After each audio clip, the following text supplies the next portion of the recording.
রব্বুল আলামিন পৃথিবীর কোনো মানুষ আমার গুনাহ সম্পর্কে জানে না, তুমি আমার গুনাহ সম্পর্কে জানো। আমি এমন গুনাহ করেছি আমার বিবি জানে না, বিবি গুনাহ করেছে আমি জানি না। আল্লাহ তুমি সব কিচ্ছু জানো, হে আমার প্রভু তুমি আমাকে মাফ করে দাও। আমার আল্লাহ বলে তারপরও যদি তোমাদেরকে আমি মাফ না করি, তারপরও বান্দা তোমরা আমার রহমতের দরজা থেকে ফিরে যাইও না। আমি তোমাদেরকে হুকুম দিচ্ছি, ওয়ালাউ আন্নাহুম ইয যালামু আনফুসাহুম জাউকা, বান্দারে যদি গুনাহ করে ফেলো আমার রহমত থেকে মুখ ফিরিয়ে তুমি চলে যাইও না।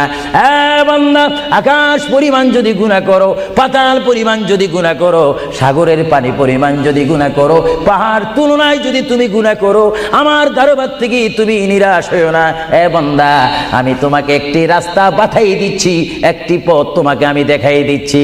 সেই পথটি কোন পথ তোমরা জানো? ওয়ালাউ আন্নাহুম ইয যালামু আনফুসাহুম জাউকা, বান্দারে যখন তোমরা বরবাদ হয়ে যাবে তখন তোমাদেরকে একটা পথ আমি তোমাদের